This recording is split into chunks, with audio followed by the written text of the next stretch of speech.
Wow, that was great. In unison again. I love it.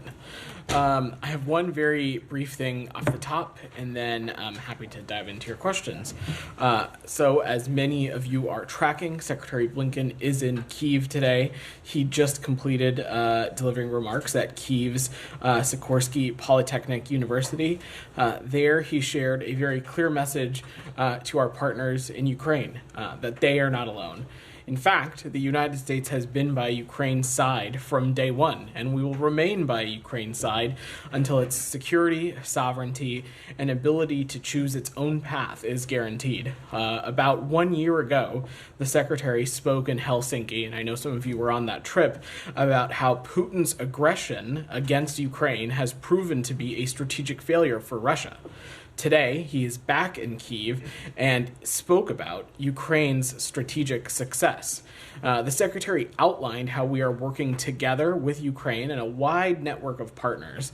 First, he talked about the recent passage of the $60 billion supplemental bill and how it demonstrates what we're doing to help ensure Ukraine has the military it needs to succeed on the battlefield. And the military it needs to secure a just and lasting peace and deter future aggression.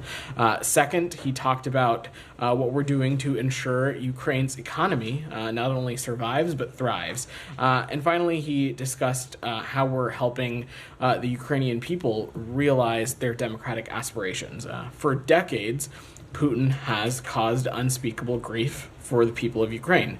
And for the past 811 days, Ukrainians have denied Putin his goal of erasing Ukraine from the map and subjugating its people. The Secretary is in Kyiv to reaffirm what President Biden has said, which is that we want Ukraine to win and we're committed to helping Ukraine to do just that. And with the support of the United States, our partners and allies, the Ukrainian people can and will achieve their vision for the future, a free, prosperous, and secure democracy fully integrated into the Euro-Atlantic community and fully in control of its own destiny. So with that, Sean, do you want to kick us off today? Sure. First of all, you're exactly on time, so which is quite. I try to be punctual. So sure. Yeah. I'm sure there are lots of things we want to ask about. Could I actually start on Georgia? Sure. I know there have been lots of statements over recent days about what's happening there, but the Parliament has actually pushed through the foreign influence law despite the mass protests and the warnings from the U.S. and the EU. Do you have any comment on that and how this would affect the relationship with the United States? So we are aware of the status of this legislation. We're continuing to watch closely about further developments in Georgia. Assistant Secretary Jim O'Brien is in Tbilisi. He's spent the day meeting with Georgian officials, and I imagine he'll have more to say after the conclusion of his engagements. But you heard me talk a little bit about this yesterday. More than 80% of the Georgian people want EU membership. We support that aspiration. We also know that the Georgian government has said it wants to join the EU and have a relationship with transatlantic organizations such as NATO. This is something that is consistent with Georgia's own constitution. But things like this legislation, they are inconsistent with that stated goal. So we value our relationship, that in partnership we have with Georgia, one that has existed for more than 30 years, and we would like to continue to deepen that collaboration. And there is still time to work collaboratively, but it's our point of view that the Georgian government needs to change course from the one that it's on. But again, I imagine Assistant Secretary O'Brien and others will have more to talk about their engagements. And just to clarify, that needs to change course. That means on this law specifically and more broadly as well. Right. So we have been clear that as it relates to this legislation, it is indicative of the kinds of things that we see in the Kremlin and elsewhere. Legislation that targets civil society, legislation that targets media organizations, legislation that targets nonprofits. All of these things are not just inconsistent with the values that we have with the United States, but they're also inconsistent with the aspirations of the Georgian people. Just a follow-up very quickly. Sure. The briefing just ended in Tbilisi. James O'Brien just finished the briefing, and I don't think the purpose of his visit in Tbilisi was achieved based on what he said. He said, again, he reiterated himself that if this law moves forward against the European standards and norms, the relationship between Washington and Tbilisi will be under review. So I don't think the reason he was there was reached. He met with the member of the officials, he met the prime minister, he met the head of the parliament. When it comes to the actual internal mechanisms, there are no other mechanisms. The law is already passed at the parliament. So when you say that, do you really think that there's still room available for? They're not back in. So one of the things Assistant Secretary O'Brien talked about was that if the law was revised, we have the opportunity to strengthen our partnership. So we continue to believe there are mechanisms and avenues that they can produce to make this law less inconsistent with the aspirations and values that they themselves are saying that they're committed to through their constitution and through their own public posturing. How much is the secretary monitoring? How much is he aware of what's going on in Georgia? He is absolutely staying in close touch with the team in Tbilisi, as well as in close touch with Assistant Secretary O'Brien and others. Obviously, we can brief and keep in touch with the secretary as often as we need to. Thank you. But very lastly, I know you don't preview any sanctions, any measures, but however, can you provide any clarity on what is at stake? What type of mechanisms will be, putting forward? So I'm not going to preview any sanctions or actions that the United States government might take, but again, we have enjoyed a successful partnership and relationship with Georgia that has existed for more than 30 years, and we want to continue that work. And there is still time, in our opinion, to work collaboratively to do that. Thank you. Coming back. I'm going to come back on this topic. Same topic, yes. All right, Alex, I'm going to hold you to it. If you ask something off topic, I'm going to go somewhere else. Can you please confirm that Oligarch Ivanishvili refused to meet with Assistant Secretary O'Brien? I'm just not going to speak to the specific scheduling of the Assistant Secretary. Obviously, when he was on the ground, he met with a number of Georgian officials. I'm sure he also engaged appropriately with other entities within Georgia, as well as appropriate consultations with our embassy. But I don't have his schedule more specifically than that. And do you have an update on the American citizens that have been arrested yesterday? I have no updates on that, Alex. We continue to be monitoring the situation. We're aware of some arrests and detentions of American citizens in light of some of the protests that we're seeing. Obviously, when an American citizen is detained anywhere, we do our best to request consular assistance and stand ready to provide all appropriate other assistance to any affected individuals. Given the fact itself that American citizens have been detained, do you have any call, any let's say warning to American citizens in Georgia that they are in danger? I don't have any updates to offer as it relates to travel advisory warnings as it relates to Georgia, Alex, which would be the mechanism by which we do that. Thank you. A couple more. Just to clarify a couple more things on it. I'll come back to you. I promise. Thanks so much. I'll come back to the front row. Sean, anything else you had before we go to? I was going to change topics unless you want to. I was going to go to Gaza. Gaza. Go ahead, do it, sir. Okay. You said yesterday that you were aware of reports of U.S. citizens unable to leave Gaza. Do you have an update on how many and any progress on that? So I think specifically yesterday we were talking about the question as it relates to a group of American citizens who were doctors and medical professionals that have been stuck in Gaza since the closing of the Rafah border. So we're continuing to monitor that situation. We're aware of those reports. As I said yesterday, this isn't a border crossing that we control, but we are continuing to engage directly and actively with the governments of Israel, the governments of Egypt, to advocate for their safe departure from Gaza. We believe that there is more that can be done here, and this is just another example of why it is so crucial and important that the Rafah border crossing be open, not just for the appropriate flow of humanitarian aid, but also for the safe departure for foreign nationals. I will also just want to use this opportunity to reiterate, our advice to U.S. citizens to heed our level 4 travel advisory warning as it relates to Gaza, given the fact that it is a region in armed conflict. The security environment within Gaza is extremely dangerous and volatile. And then on the aid, do you have an updated number on aid trucks getting into Gaza, and how much has Rafah being closed impacted that? So, a couple things. First, I just want to say, as it relates to Rafah, the border crossing, we are continuing to do everything we can to ensure that the border crossing can be opened. Specifically, we're engaging with the governments of Israel, the governments of Egypt, to do so. When it comes to humanitarian aid, we are also specifically trying to do what we can to ensure that Kerem Shalom and other crossings are being utilized as a maximum throughput for some of this humanitarian aid. As it relates to aid that has been flowing this week, we've seen 50 trucks enter Gaza on May 12th. This is not nearly enough. More needs to be done, and it's another example of why the Rafah border crossing needs to be open so we can see further sustained humanitarian aid flow into Gaza. Okay, and has the Israeli government been receptive on that? What's been their response? So I talked a little bit about this yesterday. In order for the Rafah border crossing to reopen, we need to see operational and some security circumstances which would allow it to make it safe to do so, and we're continuing to have those conversations and engagements to make it so. But we continue to believe that it needs to be reopened as swiftly as possible.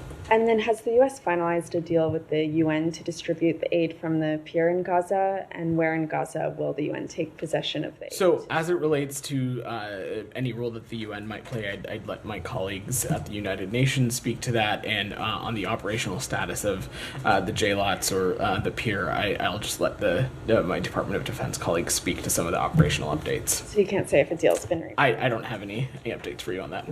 Back to John. Back in Gaza.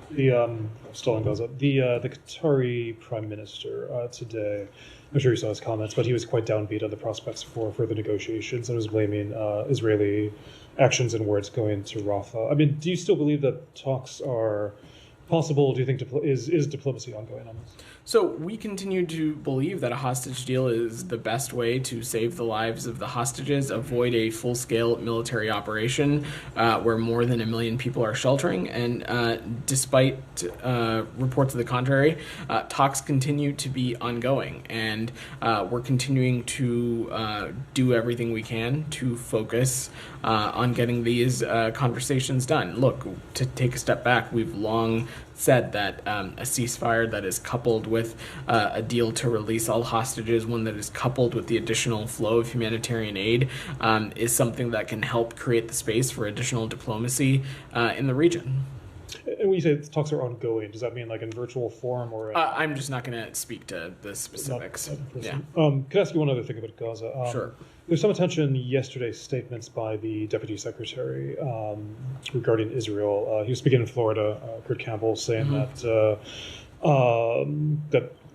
Israelis talk of sweeping victory in the battlefield, total victory. I don't think we believe that is likely or possible.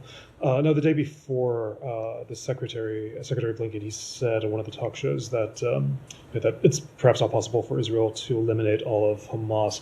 Are they saying the same thing, or Deputy Secretary Campbell's remarks might have implied that perhaps there's not a possibility of victory in some form by Israel? Can you clarify what? So what Secretary Blinken and also Deputy Secretary Campbell are talking about, to take a bit of a step back, the president and this administration have been clear that the U.S. wants to see Hamas defeated, and we want to see justice delivered as it relates to the perpetrators of the October 7th terrorist attacks. There can be no equivocation on that. But while, of course, military pressure is necessary, it is not the only sufficient thing to fully defeat Hamas.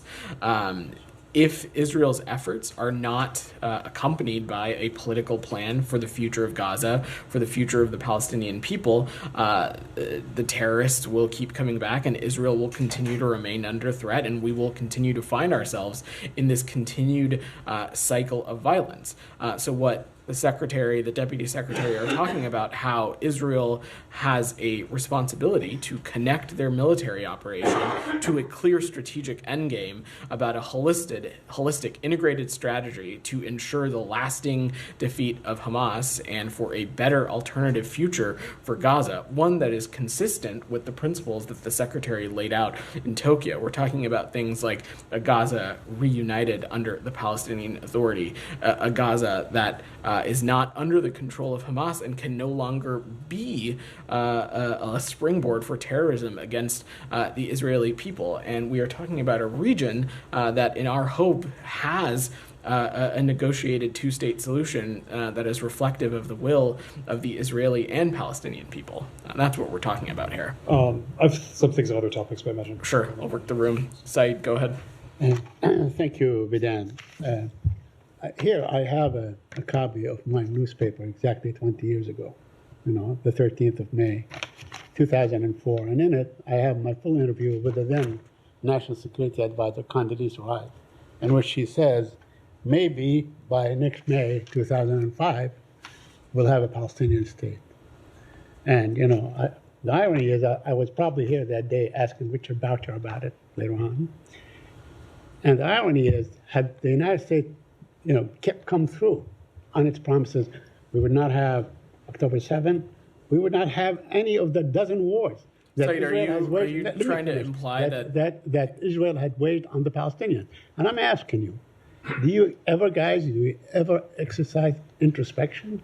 Do you look back and say, all this wreckage, all these problems, all these vetoes that you cast, all these no's at the UN, including last Friday, was it wise? Said, I hope that you are not trying to imply that somehow the United States is responsible for October 7th, because there was only one perpetrator of the October 7th terrorist Quite well, attack, that is not and it's exactly my Hamas. point. That is not my point. That doesn't sound like the question that you're asking. No. My question to you, do you ever reflect on all the promises that you guys have made, administration after administration after administration, reiterating its commitment to the two-state solution, and you've never come through on that? Do you ever reflect on that? That is my Said, question. we are working tirelessly to make it so. It is this exact reason that the secretary has been engaging in the shuttle diplomacy that he has, taking an unprecedented 7 trips to the region to engage directly with Israeli officials and others in the region on getting a ceasefire, on getting a hostage deal, on getting additional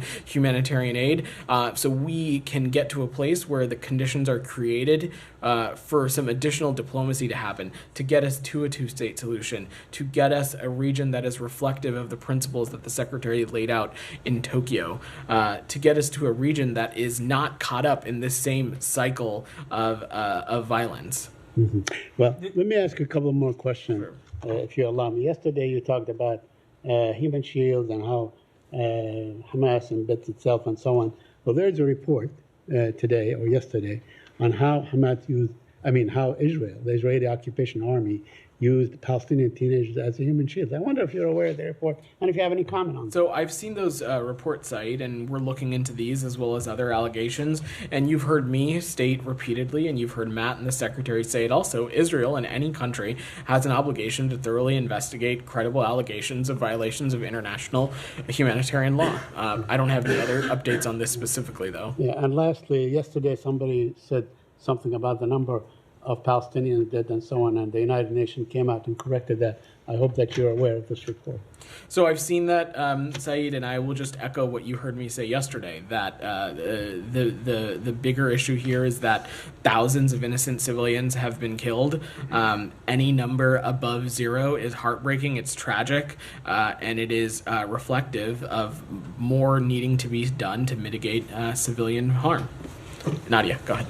Thank you, Vedant. As we speak now, there's almost 400,000 people forced to leave their homes from Rafah with no shelter, no food, no fuel, and no safe place to go. So how could this be different than your insistence, the administration insistence, that we have to see a viable plan to evacuate people? Because you're doing it incrementally. What's the difference between moving 500,000 people as we speak today? We don't know if they're going to move more later on. But basically, they're doing it on stages. So what difference for you from the position you were till now? I mean, the consequences are the same, aren't they? So, Nadia, when we talk about a Rafah operation that we would take issue with, we're talking about an operation that is major, that is a direct invasion into Rafah, that is targeting and invading into the urban and dense centers. Again, I will leave it to the IDF to speak to their own operation. We have yet to see a major operation into Rafah, but the concerns and criticisms that we have, those continue to persist, and it's something that we are going to continue to work at with our partners in Israel. These are conversations that are ongoing, and to date this operation has not happened in large part due to the ongoing conversations that we've been having with the Israelis. And again, just absent a credible plan to get civilians out of harm's way, we've been clear that this is not a major military operation we'd support. But isn't forcing 500,000 people to move, with forcing them to move out of Rafah to a nowhere, whereas nowhere is safe, isn't it by itself a violation of international law? So we have been pretty clear, Nadia, that there can be no forcible relocation of the Palestinian Well, if they people. stay, That they're going to die. continues- I mean, they're moving because they have to move. That continues to be a tenet of our approach. But ultimately, we do support efforts to support Israel's goal of dismantling Hamas. But like I said, we do not want to see a major operation into Rafah, and we have not seen one yet that we would take issue with. We're continuing to have those conversations with our partners in Israel, though. Okay, two quick questions. Yeah, go ahead. On the UN worker who was killed yesterday, the UN said that they clearly communicated to Israel where they're moving, the exact movement, and yet one UN worker was killed. And that will bring the total to almost 250. So you still believe that Israel is not targeting aid worker, considering what happened yesterday with the clear communication and what happened with the World Central Kitchen? So the reports from yesterday evening, Nadia, are incredibly disturbing, and we are very concerned by what we're seeing of the reported strike on a UN vehicle in Gaza that killed one aid worker and injured another. You've heard me say this before, you've heard the Secretary say it, UN and humanitarian workers must be protected, and they need to be able to continue their life-saving work, and we join calls for a full investigation into this incident. I will also say that in these kinds of circumstances, a viable medical evacuation process for humanitarian staff injured in military operations, accidents, or illness is also essential. I will also say around the specifics of this incident, we continue to be in contact with our partners to understand what transpired and how this happened. We still don't have the full details, Nadia, but we expect Israel to follow through with the new IDF coordination cell for real-time humanitarian efforts, and we emphasize that there needs to be a focus on safeguarding designated sites, safeguarding aid personnel and civilians, and we urge Israel to expedite the deconfliction cell full operationalization, which we have not seen that yet. Okay, and finally, just to follow up what you told Saeed, you said that the administration worked effortlessly to establish a Palestinian state, and you give an example of the Secretary's visit to the region.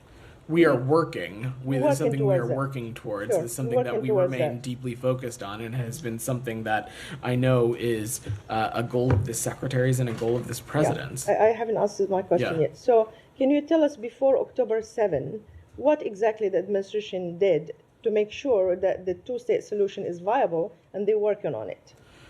Nadia, I'm happy to follow up with a clear list of actions that we've taken, but if you just want to look at the focus on this before October 7th, you've heard the Secretary talk about this previously before. Before the October 7th terrorist attacks, many of you were aware the Secretary was intending to go to the region. He had a trip scheduled to visit Israel, to visit the West Bank, to visit Saudi Arabia and some other countries to talk about these very issues, to talk about the issue of normalization, to talk about the issue of Israel's further integration in the region, one that we hoped could be coupled with a two-state solution, one that could be coupled with serious progress for the Palestinian people.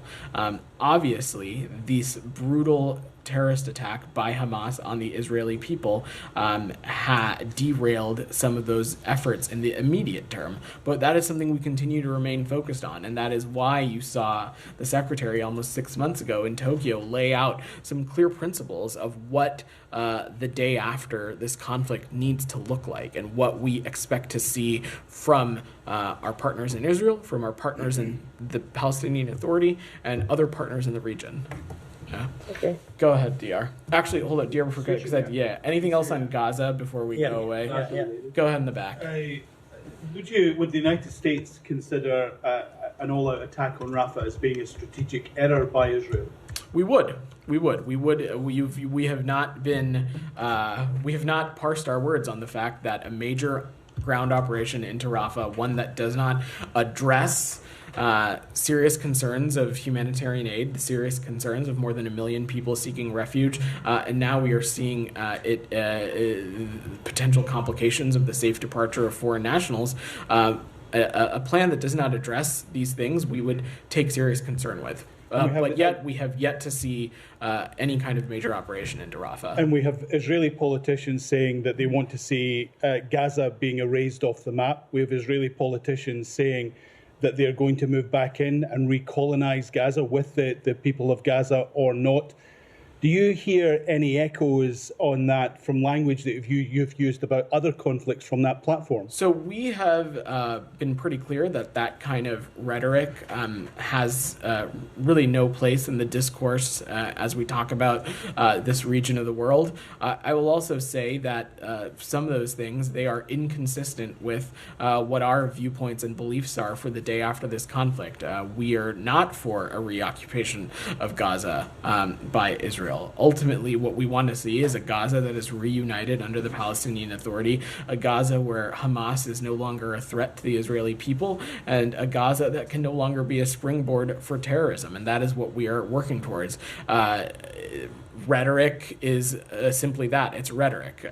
It's a distraction. And sometimes the language and the verbiage and the word choice that is used is incredibly problematic. But that is not what we're focused on. We're focused on the facts, and we're focused on doing whatever we can to bring a conclusion to this conflict.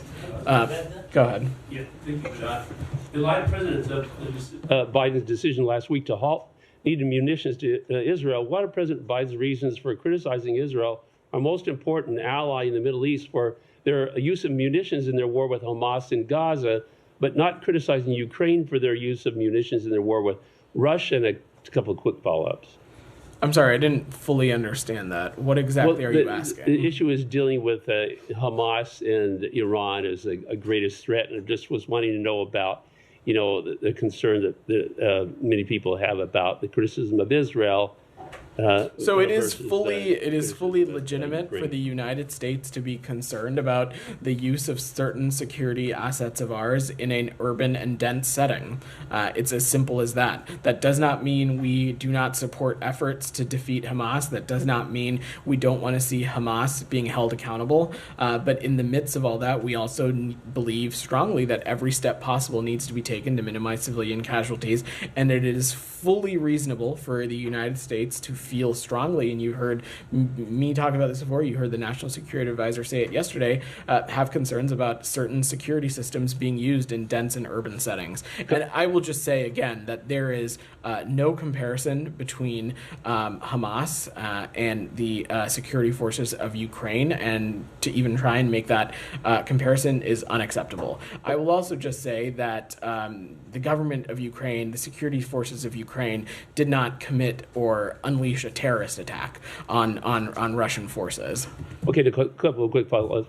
Does President Biden believe that halting munitions to Israel will make it more likely for Hamas to stay in power in Gaza? And what is President Biden's response to the exaggerated Gaza death statistics provided by Hamas? So, first, we have been pretty clear that we believe a major operation into Rafah is not beneficial towards Israel's security, and it is not beneficial towards the ultimate goal of defeating Hamas. The secretary was pretty clear about that this past weekend. We support efforts to defeat Hamas, but we continue to be in consultations with our partners in Israel about alternative ways to do that, including into Rafah. And I'm sorry, I didn't catch. What about President Biden's response to the exaggerated Gaza death statistics provided by Hamas? I know that earlier you had made a comment here about there's a question about Hamas inflating their statistics. Let me just be pretty clear about this. This has come up a couple times today, that the facts on the ground are pretty clear. Tens of thousands of innocent civilians have lost their lives, and any number above zero is tragic, problematic, heartbreaking, and indicative of the fact that more needs to be done to protect civilians in Gaza. It is also true that we are dealing with a belligerent, Hamas, that has a track record of co-locating itself and embedding itself within civilian infrastructure. Anything else on Gaza before we close out this topic? Sorry, but on this one, can you clarify something? Yeah, go ahead. Is the number exaggerated, or is the UN number is based on the people they can prove actually that they have identified with the birth certificate with ID, while others So that I will- added to the I will- 34 is the number who has not been Yeah, identified. Nadia, I will leave it to the UN and OCHA to clarify any discrepancy Yeah, that but it's they've. misleading did from here actually. to say it's exaggerated. I'm not saying it's exaggerated. Right. Your colleague is, and frankly, that's the way that this works. You all get to say whatever you want, Okay, and then good. I have to clarify that. respond. Sir, we have not. What I am simply saying is that I will leave it to the UN and OCHA to offer any clarification on. I know that there's been some interest in how they've outlaid those numbers. I'll let them speak to that.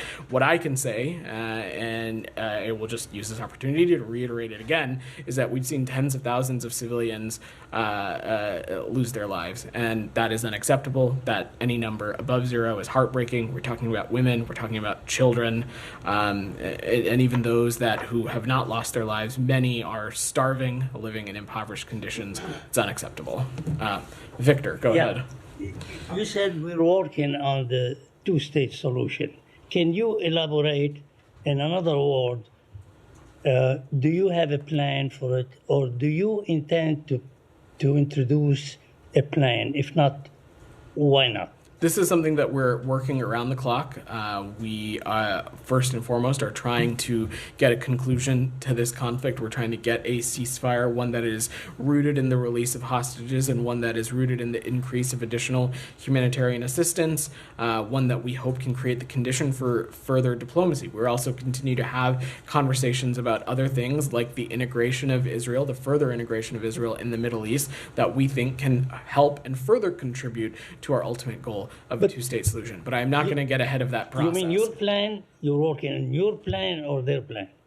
We are working on a plan with the parties. The party. With the parties to help us get to that end goal. This is not something new, Victor. This is something we have been talking about pretty consistently. We have long believed that a two-state solution is necessary to get us out of this cycle of violence. And what October 7th showed us is that it can no longer be business as usual with Hamas, and that is why we also reiterated that Hamas can no longer be a springboard for terrorism. It can no longer be under the leading entity within Gaza, and we need to see a Gaza that is reunited with the Palestinian Authority. But also experience. Go ahead, Alex. Go ahead. Quickly on one more quick question on Georgia. I want to move to Ukraine, if I may. Okay.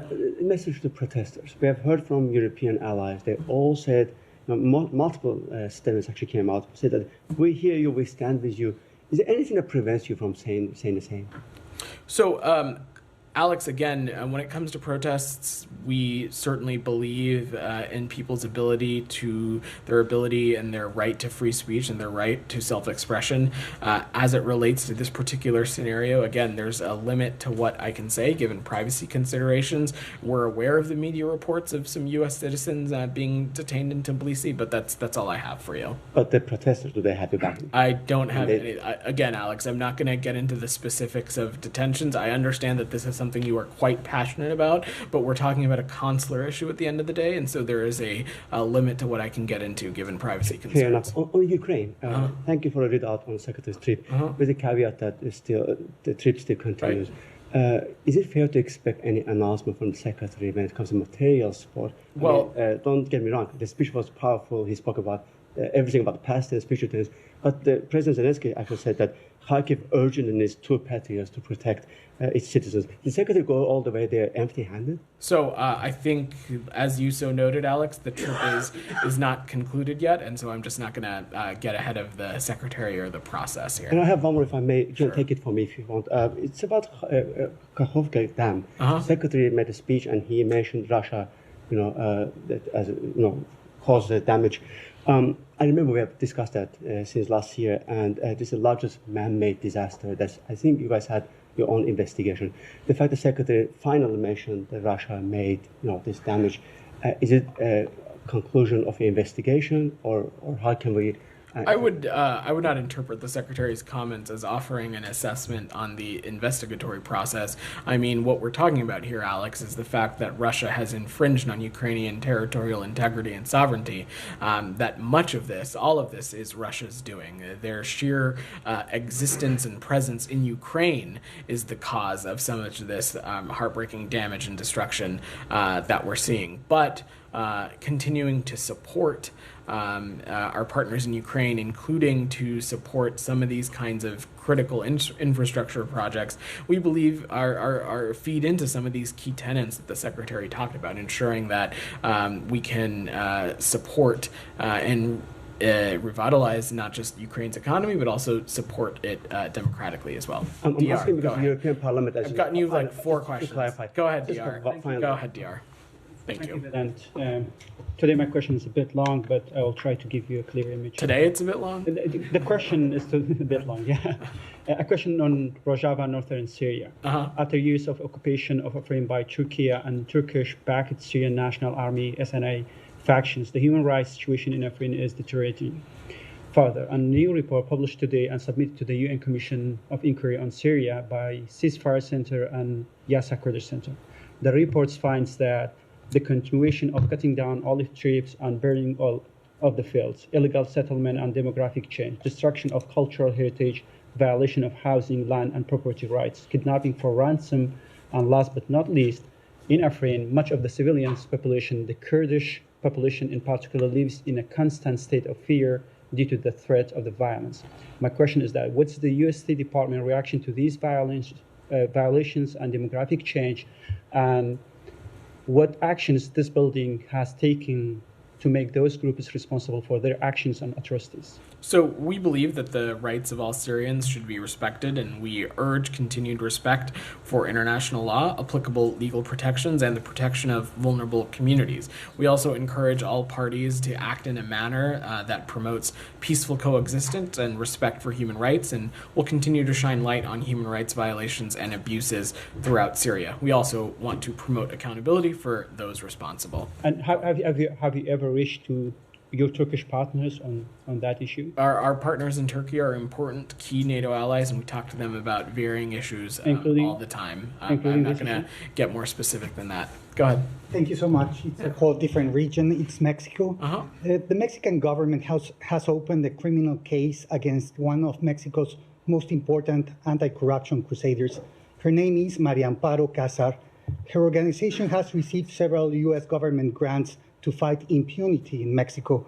Most critics have denounced the case against Mrs. Casar as a move to scare independent watchdogs in Mexico, but wanted to see if you have a comment about this case. I don't. I would just defer to the Mexican judiciary system to speak to this. But she's a recipient of U.S. grants.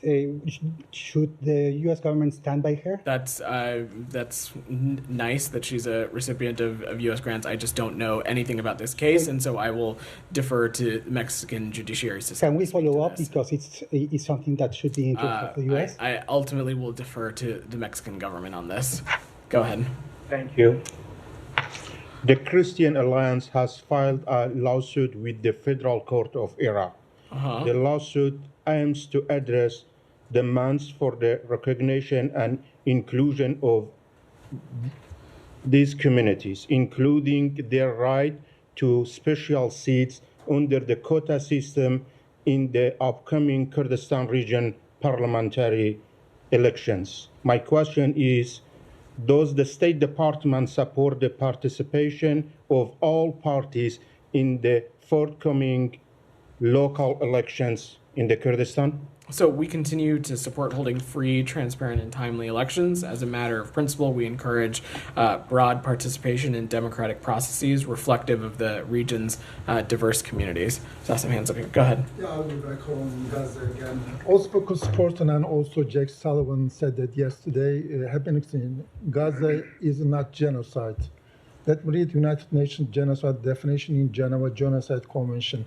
Genocide is a crime committed with the intent to destroy a national, ethnic, racial, or religious group in whole or in part.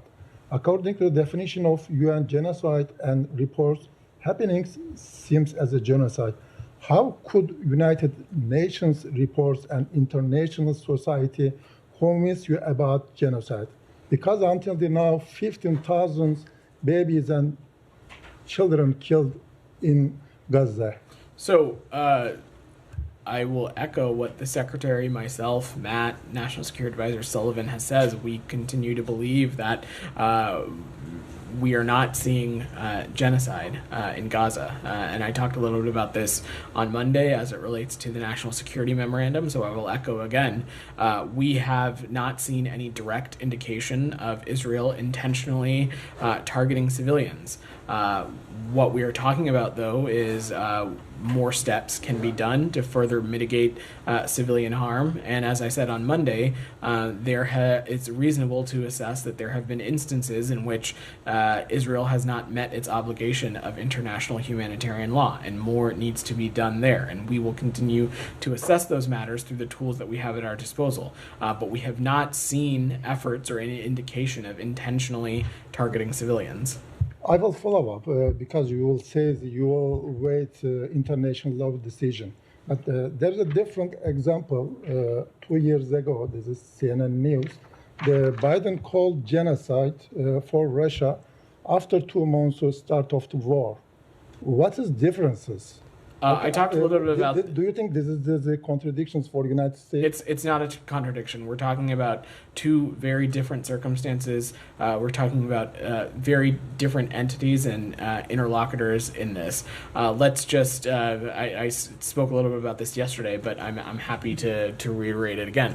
First, let's talk about our partners in Ukraine. Ukraine did not launch a terrorist attack onto the Russian Federation. Separately, it is apparent that the Russian Federation has committed atrocities. We've seen that in a number of lines of efforts, most specifically in the forced relocation of Ukrainian children. Also, the Russian Federation has not, in this conflict, has not ever proven to be an entity in which it has the ability to police itself and to hold itself accountable. Let's talk about Israel for a second. Israel was the victim of a major terrorist attack on October 7th and is undertaking an operation to defend itself and to bring those terrorists to justice. Also, it is a country that has lines of efforts within its own system to hold perpetrators and violators of international humanitarian law accountable. And it is doing so. And we made that clear in our National Security Memorandum. So these are some of the key differences. I recognize that it is easy to draw a comparison to the conflict in Ukraine, but respectfully, it is just not on the level. Go ahead. Thank you for that.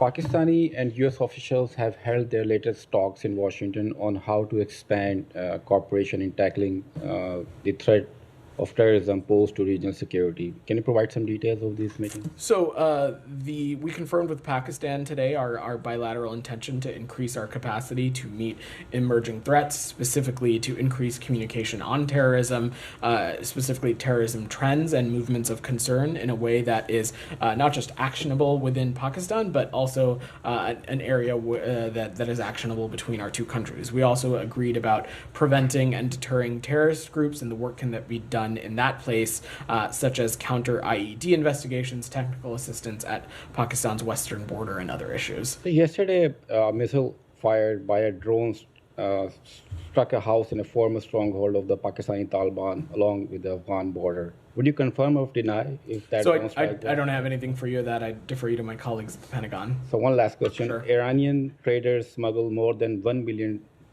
worth of fuel into neighboring Pakistan annually.